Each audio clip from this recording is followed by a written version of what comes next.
Tara, sa araw na to, papasugod lang tayo sa isang ukayan dito sa Abu Dhabi.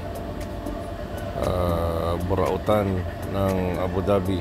Kung may burautan ng Maynila, ito naman ang burautan ng Abu Dhabi. So napadaanan tayo dito. Meron na ako sadya sana na bilhin, pero napasugod tayo sa isang sikat na dayuhan ng mga Pilipino, na kung saan makapamili ka ng burautan na presyo, at nag-umpisa mula sa 1 dirham ang mga damitan. So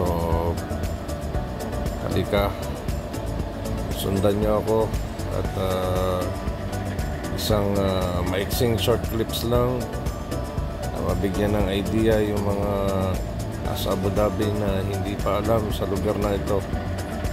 So itong building na to sa tabi lang ng Dunkin Donut dito sa Hamdan Street, dito lang yan. So dahil sa hindi ko naman sadya talaga na gumawa ng content about sa ukay-ukay, so napadaanan to.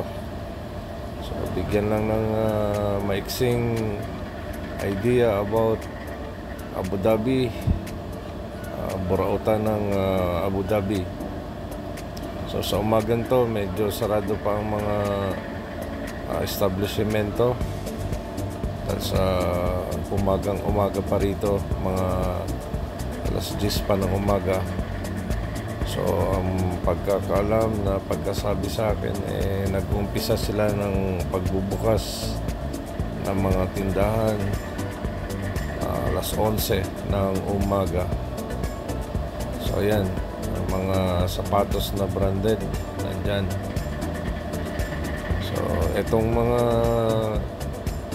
napili kong ano sa content ko, so yan ay short clips lamang. So sa susunod na pagbabalik, bibigyan ko ng mahaba-habang content sa burautan ng Abu Dhabi, ukay-ukay. So hanggang dito na. Sa susunod na pagbabalik, hahabaan ko na ang aking pag-video sa burautan ng Abu Dhabi. So yan lang muna ang aking maibibigay sa inyo, mga kabagwis. So salamat.